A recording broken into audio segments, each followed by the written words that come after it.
Michael's career had been described as a touch controversial with a mix of brilliance.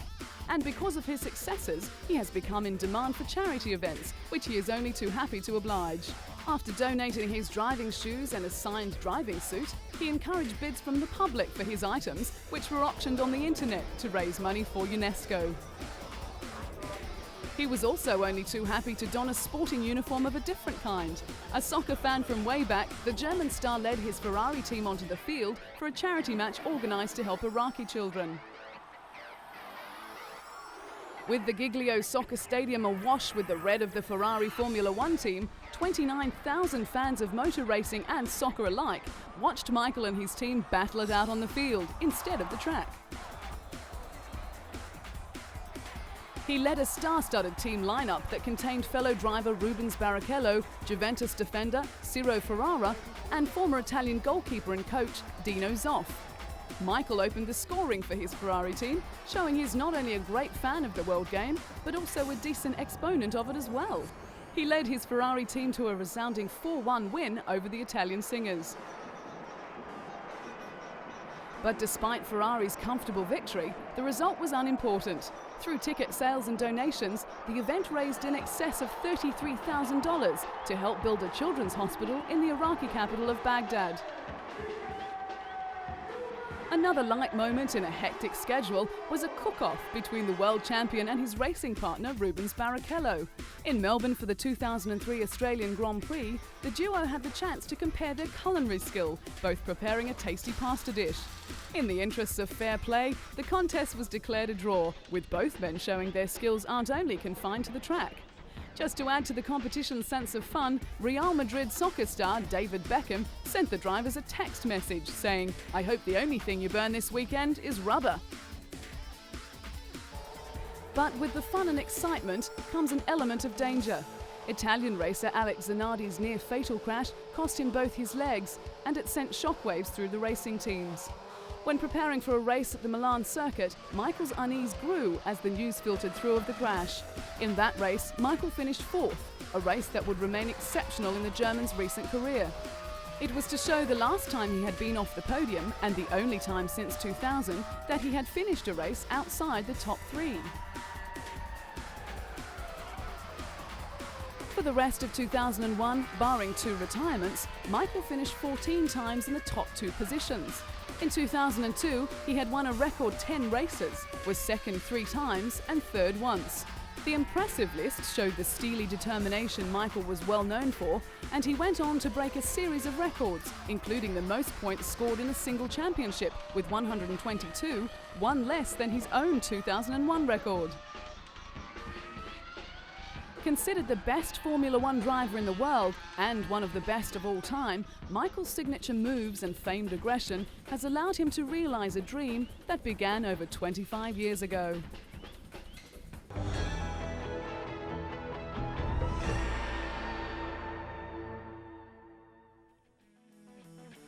Racing certainly runs in the Schumacher family, with Michael's younger brother Ralph driving for the BMW Williams team. Debuting with Jordan, Ralph found his time there frustrating, and it wasn't long before he was looking for another drive. So in 1999, he made the move to Williams and made a name for himself in the world of Formula One. The name Schumacher certainly attracts plenty of attention, on and off the racing track. When Ralph married his wife Cora, the Formula One driver made an impressive entrance by flying to the church in a helicopter. With fans lining the street outside the church in Austria, Ralph and his bride emerged from the church to the waiting crowd. The year before, the couple had married in a low-key civil ceremony without family and friends. But this time, Big Brother Michael was asked to be the best man, and he was happy to oblige. After the event, Michael slipped out the back entrance while Ralph and his wife posed for pictures before leaving for Cologne. The world of Formula One is big business, with many promotional days planned for racing enthusiasts. When Ralph was in Russia, he found the time to support the Formula One Driving Day, which was set up to promote safer driving in Moscow. Road fatalities are commonplace in the Russian capital, and it seemed appropriate to see a Formula One driver at the wheel whilst navigating the dangerous roads. Ralph was only too happy to pass on his wisdom, but had to swap his racing car for a more modest mode of transport before signing a few autographs for the F1 fans. Formula One racing is an extremely dangerous sport, and the Williams team has experienced plenty of tragedy in their history. But with Ralph at the wheel, he has brought a new lease of life, bringing his determination and sheer skill to the famed racing team. It is a combination that has won the admiration of Formula One fans around the world.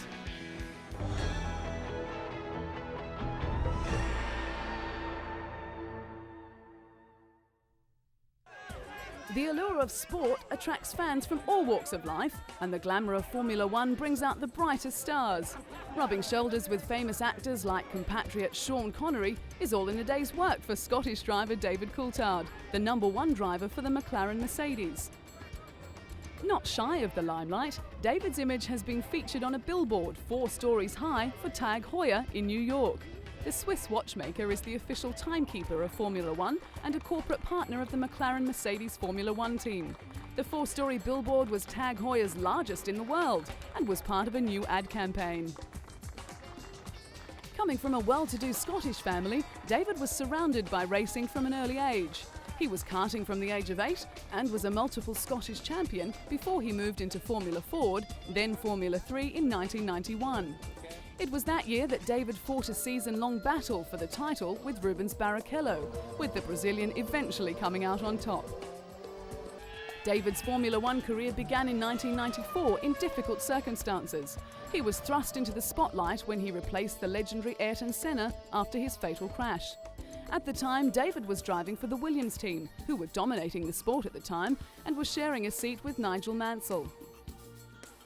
The next season with Williams, driving alongside Damon Hill, David won his first Grand Prix in Portugal, beating both Michael Schumacher and his own teammate, finishing 3rd for the season with 49 points. The following year was to see the move to McLaren, partnering Mika Häkkinen. But without a competitive car, David struggled throughout the year. The highlight of that year was a 2nd placing in the famous Monte Carlo Grand Prix, where only 3 cars finished the race. As the McLaren team became more competitive, so did David, and in Melbourne in 1997, he broke the drought by putting McLaren back on the winning track. Winning again in Monza, he finished equal 3rd with John Alexi in the Drivers' Championships. Over the course of the next few years, David had his share of ups and downs, with pit confusion, accidents, and the occasional mechanical problem, but it didn't slow him down too much.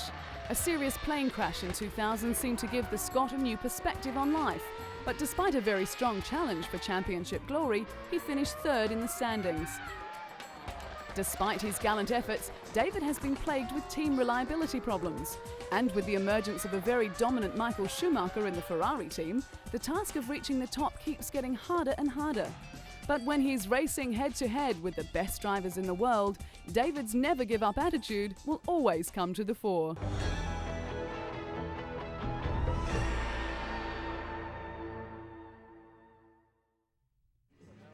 On a 4-day Ferrari team skiing holiday at the Madonna di Campiglio resort in Italy, Rubens Barrichello and his teammates made the most of the pre-season getaway. At a go-kart race on ice, Rubens put all his past skills of karting to the test as he, teammate Michael Schumacher and test driver Luciano Berti raced each other, displaying their usual skill and aggression and even finding time for a trick or two on the way. Nearing the end, the trio crossed the finish line together, bringing back memories of the controversial finish at the Indianapolis Grand Prix in 2002 that had fans up in arms and team orders banned. But controversy aside, Rubens has amazing talent. His debut season in 1993 with Formula One was sensational. He may not have ended the season with the points tally that he deserved, but he certainly proved that he was one of the best drivers in wet conditions, as well as entirely competent in the dry. The Brazilian went from Jordan to signing a multi-year contract with the new Stewart Ford team, but the move proved to be a disaster. He then received the call to go to Ferrari as teammate to Michael Schumacher. It was a tough job, but Rubens was strong enough to cope, and in 2000 he took his first win in the German Grand Prix.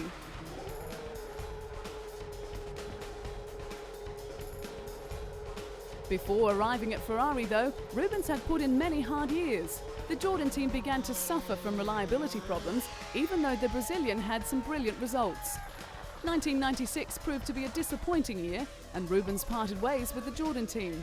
Signing with Stuart Ford proved no better, with engines failing, despite the return of his personal performance.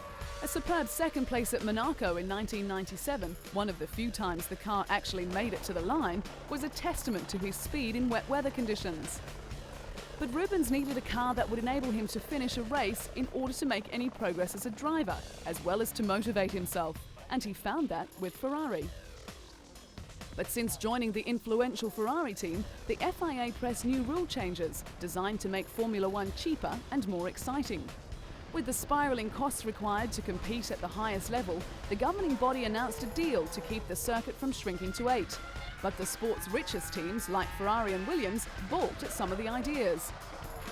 Formula One has been dominated by Ferrari, with the team winning 15 of 17 races in 2002. But smaller teams are struggling to compete with the Italian giant, and with Ferrari's ability to secure the talents of Rubens Barrichello and Michael Schumacher, they are sure to stay on top of the championship's table.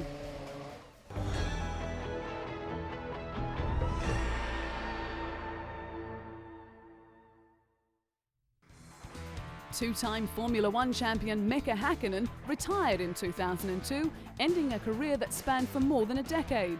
Mika, the elder flying Finn, who had 20 Grand Prix wins in his 11-year and 161 race career, decided to quit at the 2001 Monaco Grand Prix, but was persuaded by team principal Ron Dennis to take some time to think it over.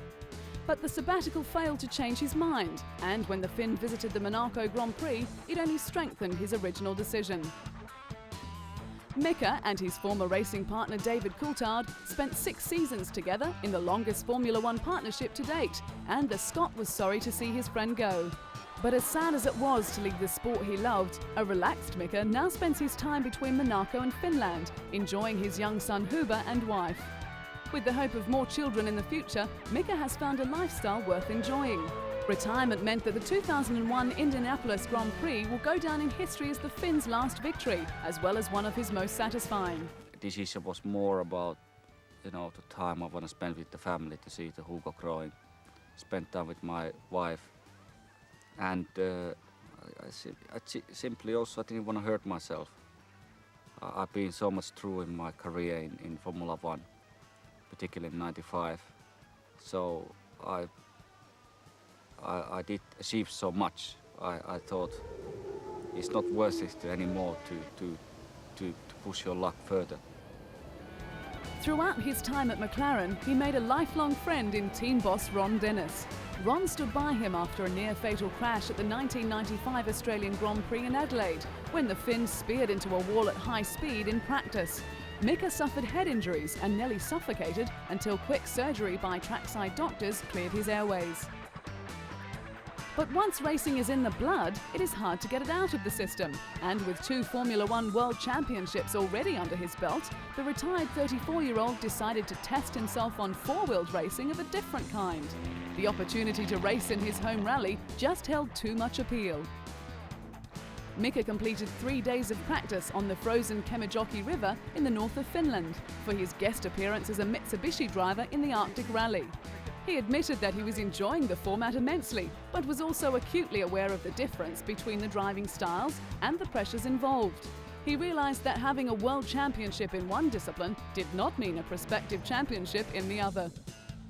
But the talented driver always wanted to try rally driving, and when the opportunity came up at the right time, Mika was willing to give it a go. And if all went well, then he would consider taking part in further rallies.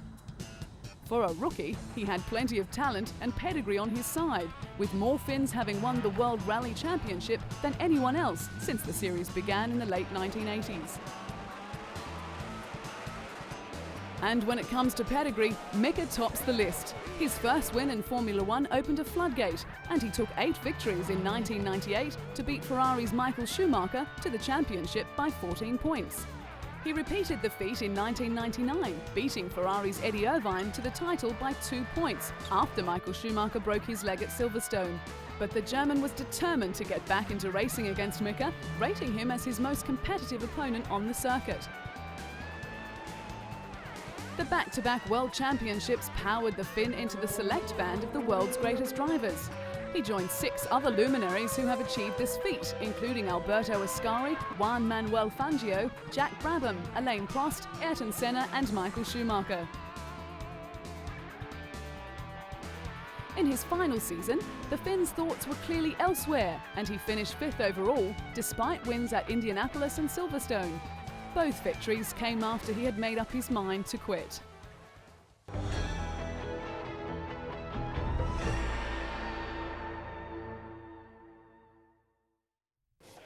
Juan Pablo Montoya made an impressive debut into Formula One, fully justifying the faith shown in him by Frank Williams. Even though he was frustrated from having to retire from 11 of the 17 races, 2 of which he could have won, the talent that impressed the Williams team in the beginning shone through. Juan Pablo Montoya. It was his raw talent that earned him the Laureus Sports Award and thrust him into the spotlight. He continued to impress in his debut season, earning his first win in Monza. Despite all the setbacks, Juan managed to accumulate an impressive 31 points, finishing 6th overall in his first season. Life off the track for Juan was just as successful as his racing career, with the Williams driver marrying Connie Freidel in a private ceremony in Colombia. The couple were accompanied by 300 family and friends when they wed in the temple of Santo Toribio de Cartagena. With Colombia suffering from constant violence, the area was surrounded by security agents and hovering police helicopters. Returning to his home country, the Formula One driver was inundated with well-wishers, including a call from Colombian President Alvaro Uribe. When Juan had the opportunity to trade places with NASCAR champion Jeff Gordon, he grabbed it wholeheartedly. Jeff drove the BMW Williams, and Juan turned laps in the NASCAR Winston Cup car at the Indianapolis Motor Speedway's infield road course.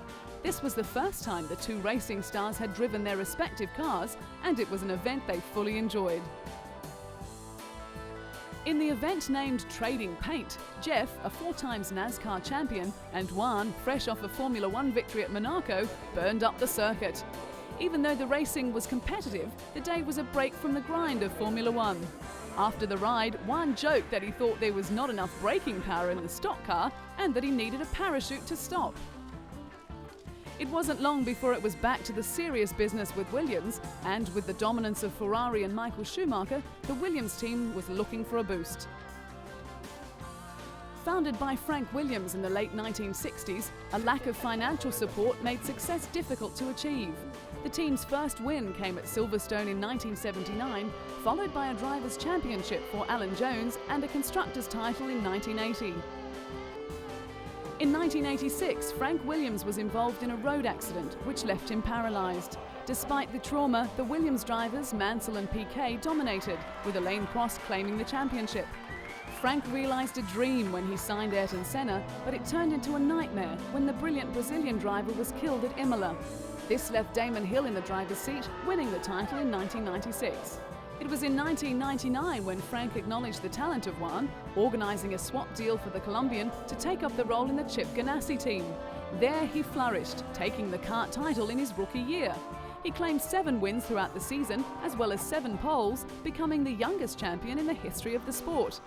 Although Frank Williams wanted Juan back for the 2000 season, he remained with the kart series. He also went on to win the Indianapolis 500 on his very first attempt.